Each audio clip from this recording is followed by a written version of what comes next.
we were working on analyzing persuasive graphs. So we have to look very closely at the information that is given to us and how it is presented to us. Like we said yesterday with these tacos, really the amount of taco orders was not that different for the entire month. It was only 21 orders less or more than salad. And really over an entire month, that's less than one extra taco per day, taco order per day. But he made the graph in such a way that it made the tacos look like they were much, much higher because of the increments on the side. He did smaller increments to make it spread out more. And he used that bright red color to draw your eye right to the taco bar instead of looking at the salad and the pasta. It makes it stand out more. So we're going to continue that down. Now we have a graph about Jacob's TV watching habits. So it says that Jacob created the graph at the right to try to convince his parents that his TV watching habit was relatively stable during the last month. Jacob's parents might agree with him until they notice something about his graph. What might change their mind? So take a second, look at Jacob's graph. We have the weeks at the bottom, so weeks 1 through 4 at the bottom, and we have the number of hours that he watched TV along the side. What did he do with his graph that is a little misleading? Hayden? Instead of counting like 1, 2, 3, 4, 5, he changed it to, so he counted 1, 2 at the bottom, but then changed it up to, so it counted 4, like by 4s. Right, it's not counting by 4s. What's happening on that? If we go from 0 to 1, 1 to 2, 2 to 4, 2 or 4 to 8, Emma? They're like adding that number together, like 1 plus 1 equals 2. Right, he's doubling it. So his increments on the side, instead of just saying, I watch TV for either 1, 2, 3, 4, 5, whatever it is, he is doubling it. So look by week 4, how many hours of TV did he watch in week 4? Evelyn? 16 hours. 16 hours. That's way too much. I get 2 hours a day. That's a lot of TV time. That's more than 2 hours a day. I only get 2 hours. So what can we write? What can we say that he did? Or what can we say that the parents would notice that would make them, at first it doesn't look too bad, right? That, oh look, it's kind of staying pretty stable. It's in the same area. It's not like the week 1 is way down here and week 2 is way up here. But what, if you look closer, what did they notice, Emma? They noticed that his numbers were going up and up. Right, what's that word that I was using to talk about the space between on the side numbers? It did double. Does anybody remember what I called that up here when we were talking about the 900 to 905 to 910? That's called an increment. Remember that word, increment? It's like the space between. It's an increment. So he is doubling his increments to show his number of hours. So it's making it look like his numbers didn't change very much, but really week 1 he watched 4 hours, weeks 2 and 3 he watched 8 hours, and week 4 he watched 16 hours. So he's messing with that side number to try to make it look a certain way and convince you of a certain thing. So we say, what might change their minds? And then we could say that they noticed that the increments for the number of hours doubled as you go up.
And after you have that, slide over to page 21. Yes. 4.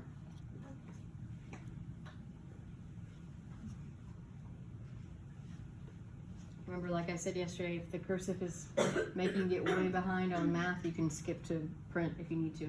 That way we don't get too far behind.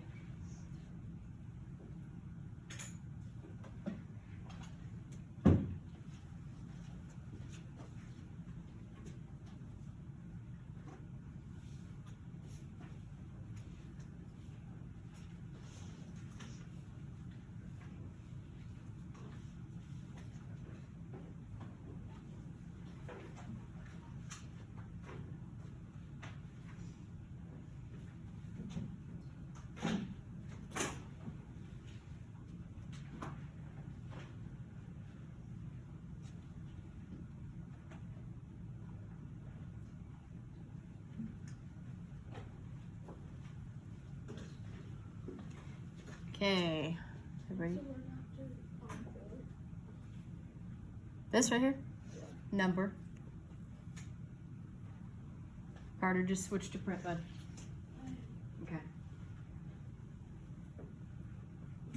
Okay, if we look at page 21, number 3, we have a pictograph to the right that says top 4 Olympic medal winners. It says a pictograph uses pictures to represent data and relationships. We compare the numbers of the medals won by each country. Carter, if you still need it, we can get it after, okay?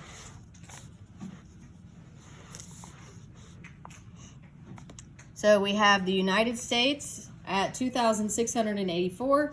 We have Germany at 481. Great Britain at 806, and the Union of Soviet Social Republics at 1,204. And it says, how are the relationships among the numbers represented in this pictograph misleading? So looking at our total number of medals won by each country, how is the pictures that they used, how are those pictures misleading? Hayden? Because they're probably not the same size as they are in real life in the pictures. True, yeah, they're probably not the same size in real life. Evelyn? When you write, it's kind of hard to see from back here, so can you turn the lights off? Yeah. As long as you don't fall asleep back there. It's pretty dark in there with the lights off.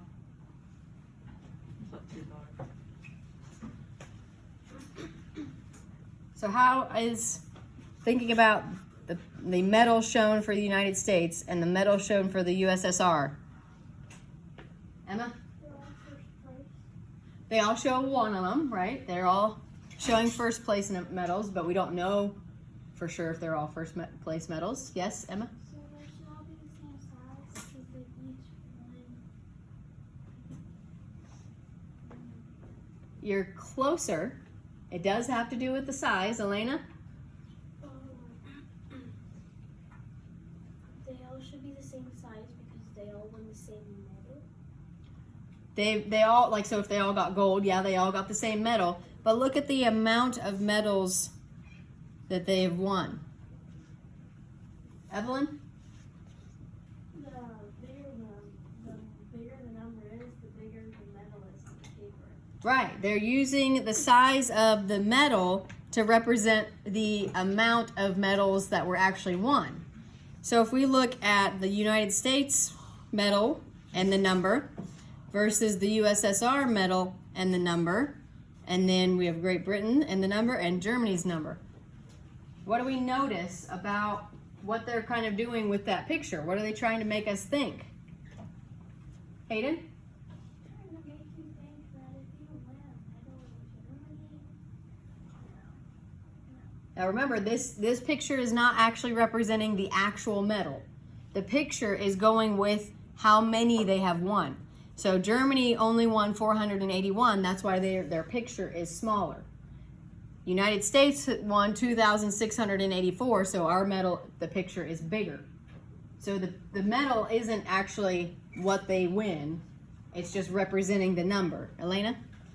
The more you do, better it gets. Yeah, the more you have, the bigger it gets. Let's look at these two. 2,684, 1,204. Then look at the sizes of the representation. Emma? The United States medal should only be the size of the Union of Soviet Socialist Republics double. It Right. should be so big. Right. If we look at these numbers, the United States has just a little bit over double what the USSR had. If we doubled the USSR's, it would be 2,408. And the United States has 2,684. So the United States has just a little over twice as many as the USSR, but look at the size of the United States medal versus the USSR's medal. If you looked at these two, would you say that this medal is only twice as big as this one? No, it's like 4 times. Right, it's like 3 or 4 times the size. So that's the misleading part. They're trying to make it look like, again, like the tacos thing. Like, wow, the USA had way more medals than anybody else. When really, it had only about double the USSR. So that's the misleading part. They're trying to make it look a certain way for you. So we could write that the United States medal should only be about twice as big, and I'm going to use the abbreviation, the USSR is what that, just like the USA instead of Soviet. Yeah, now it's different, but anyway, that doesn't have anything to do with it. Okay, so the United States medal should only be about double the size of the USSR's medal.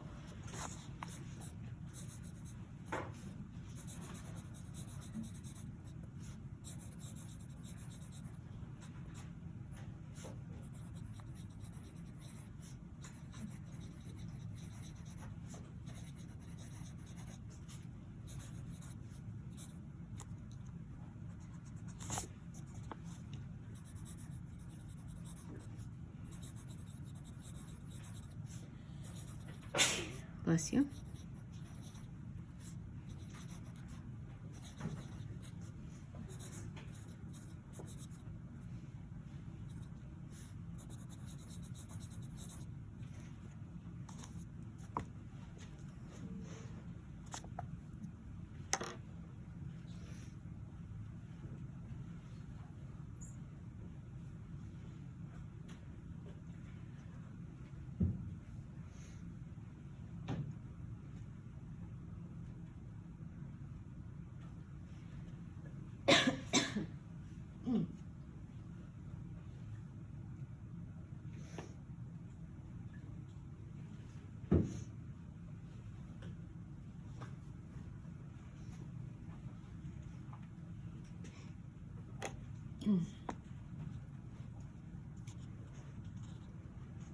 Then if we look down at number 4, it says list some strategies for carefully reading persuasive graphs.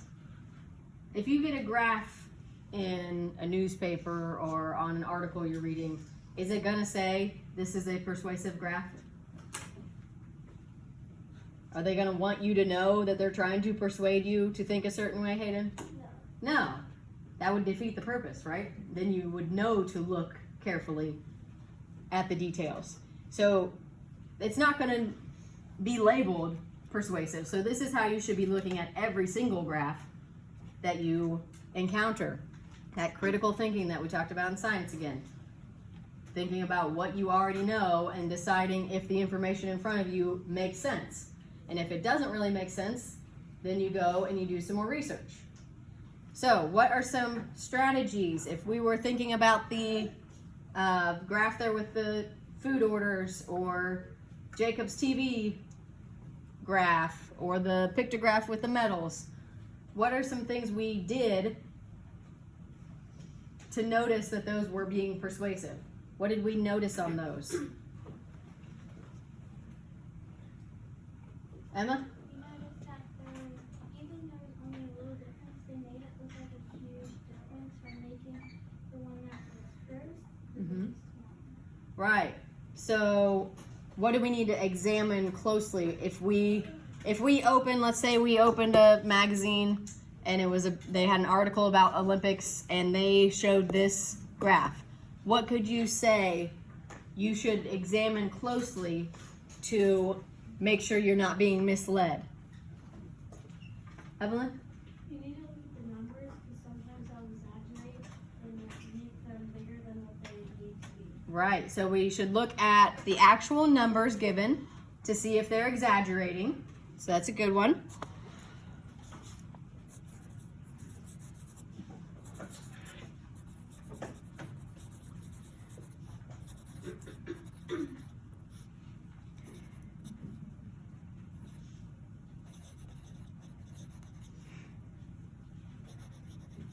I'm going to say to look at the numbers given to check for exaggeration.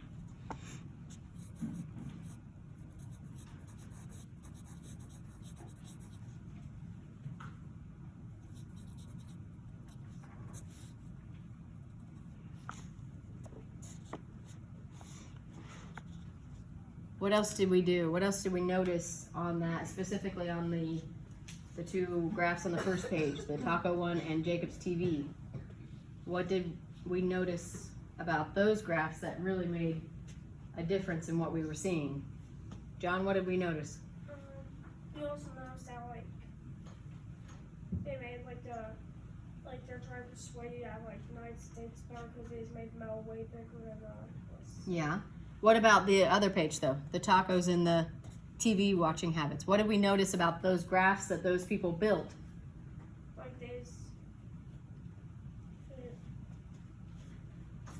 the taco one he had more of those increments to make it look bigger. Yeah, he used the smaller increment, right, to make it look like it was way taller. Because if you think about it, if you would count by ones and you have to get up to 986, you're going to have a huge bar. But if you count by tens, your bar is going to be a little shorter. So the smaller the scale, the smaller the increments are, the bigger the gap is going to look. So we have to make sure that we're checking that scale, checking the increments on the side. Same for the Jacob's TV one. At first it looked normal because he started at 0, then 1, then 2. But then all of a sudden he started doubling it to 4, and then 8, and then 16. So that threw off where that bar went. If he had only listed this by ones, then the 16 would be way up high. And you would notice right away that, oh, there's been a big change from week 3 to 4. So that's why he changed his increments on the side. So we need to check the scale and on the bar graph or on the graphs. So check scale on graphs.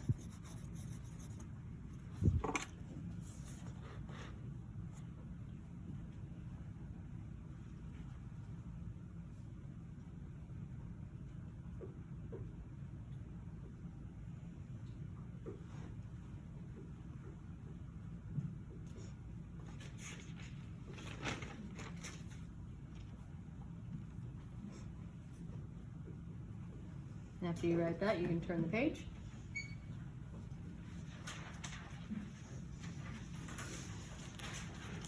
Page 22. Now we're going to practice making one to see if we can be convincing. Okay, so it says at the top, Bell School has money to buy one new piece of equipment for their playground. The 6th graders conducted a survey to find out what students at each grade want. The survey data is summarized in this table. So we have each grade level, and we have each choice that they could buy, and then we have the total amount of votes after the grade level is counted up. And then we also have the total at the bottom for the piece of equipment.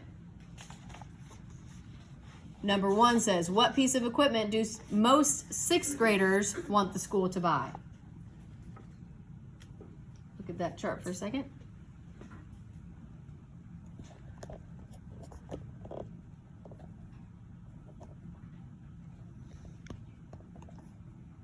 What do most sixth graders want? Carter? Picnic tables. Picnic tables, yes.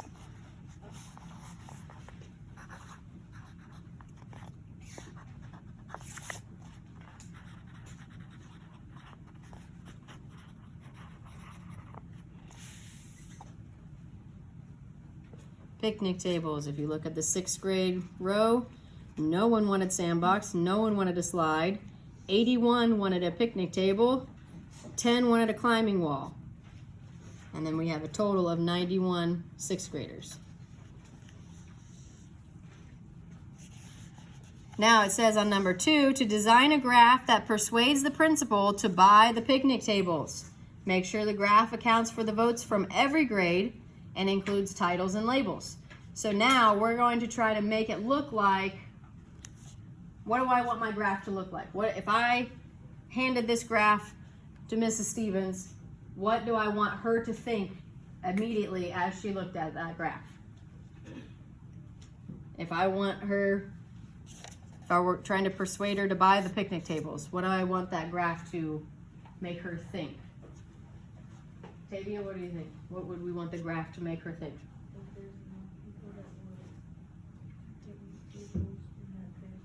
Right. That there's an overwhelming amount of people that want the picnic tables, right? I don't think back to that taco thing. The tacos were not really that far ahead, but he wanted people to think that because of the article he wrote. So he made it look like the taco bar was way higher than the others. So if we look at the picnic table total, we have 180 kids wanted the picnic table, and the other ones are 171, 174, and 173. So the picnic tables were technically the highest, but were they like way over? There were like 100 more kids who wanted the picnic tables? No. So how can I build a graph to make it look like that while still being true and not changing up the data that I have? How could I start building my graph down here? Again, think back to Jacob's TV, think back to the tacos. What could we change on a bar graph to make it look? Maddie? Okay, counting the increments by fives to make remember like on the taco one, we said if we have a smaller increment, the smaller scale makes the bars grow, so then it will show a big difference, okay? If we look at our numbers here though, we have 171, 174, 180, and 173. If we count by fives, will it make it very different if I only have one more bar? Not really. What could I count by instead even? Emma? Count by ones. I could count by ones? You can start at 160 because there's 20. Right. I don't have to start at 0, because if I started at 0 and my lowest number is 171, I'm going to need a really big piece of paper, right? So I can start at a different number and count by a smaller scale. So we could start at 160 or even at 170, right? Because the lowest one is 171. And if we make that, if we start at 171 or at 170, that sandbox is only going to be one box. So is that going to make it look like hardly anybody wanted it? If there's only one box filled in for the sandbox? Yeah. So let's say we started at the very bottom line is 170. And to save time, I'm just going to go 1, 2, 3, 4, 5. So this is 175 to that bar. And then 1, 2, 3, 4, 5. Here's 180. And 1, 2, 3, 4, 5. Here's 185.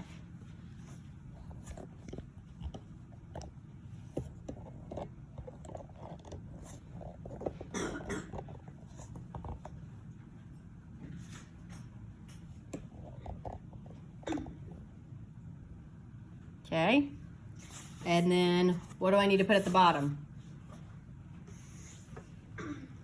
What labels go at the bottom, Jagger? I've got my votes on the side. What's gonna go down here?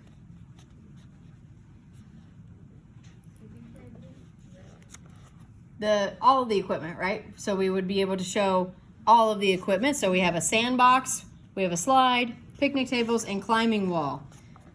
So we can write underneath sandbox, and I'm gonna skip one so it gives it a little more space. Slide, picnic tables, and climbing wall.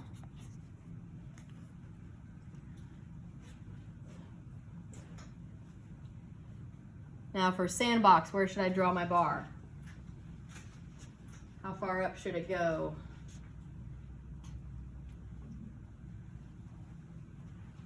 Devin, how far should my bar go for sandbox?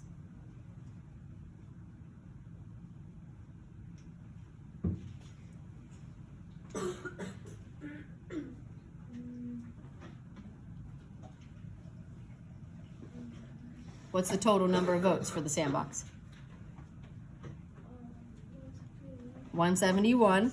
So if this bottom line is 170, where should I draw up to for the sandbox then, Devin? How many boxes do I need to fill in? 71, so wouldn't it be like one above? It'd just be one box, yeah. The bottom line is 170, so this line is 171. So that means I just need to fill in one box for my sandbox votes. What about for my slide? Maddie? I'm feeling 4. Fill in 4 to go up to 174.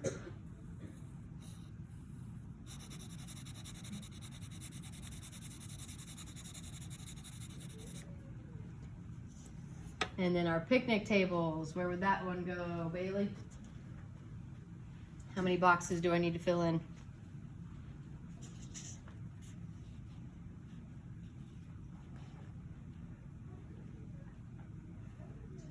Ten, yep. So 1, 2, 3, 4, 5, 6, 7, 8, 9, 10. Yep, that lines up with our 180 over on the side.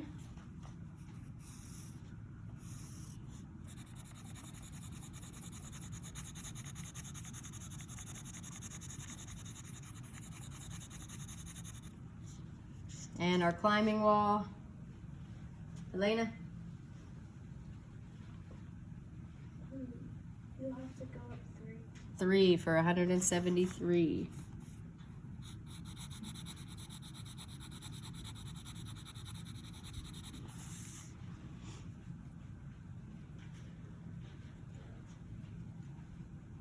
Now, who could tell me a title and where the labels should go and say? What should the title be? Hayden, what can we say? Votes on what vision. Okay. What could I do as a persuasive title?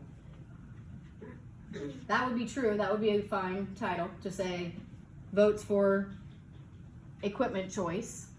But what could I say? Think back to the kid's article about the tacos. Remember what he made a title that kind of went with what he wanted people to believe. Hayden? Would you like a picnic table or a slide? Okay. Those are like the top 2. Those are the top 2, yeah. If we look back at his title here, he wanted people to think that tacos were way over any other order. So he used the title of Bell Students Go Loco for Tacos, when really there was barely one more order of tacos per day. So what could we title our graph about the equipment to make it sound like picnic tables were way outvoted, or they way outvoted all the other options?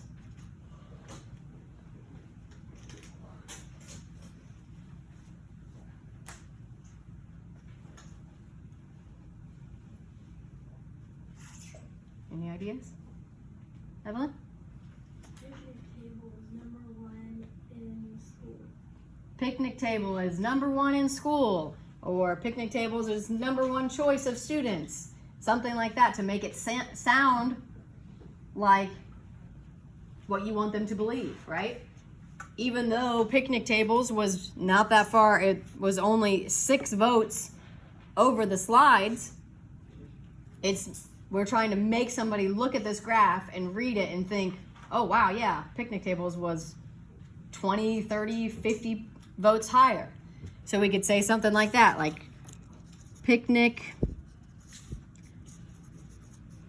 tables are number 1 choice.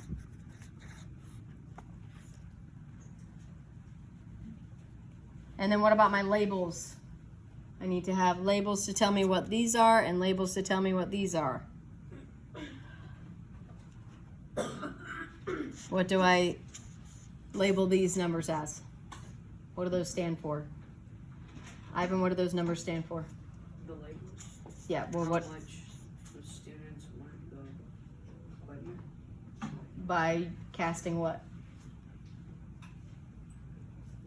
What is this 171 stands for? How many what? Students want that equipment. What word am I looking for, Emma? Number of votes. Votes. That's what I was trying to. Yes. So what you were saying was correct. Yeah, but that would be a very long label is what I was trying to get to. So if you try when you're labeling things, you're trying to make it as short as possible. So instead of saying number of students who wanted that equipment, we could just say number of votes. Okay?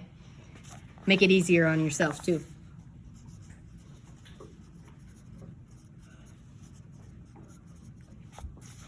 Number of votes, and then the bottom, what do we label those? Ava, what are those? The equipment, right, playground equipment.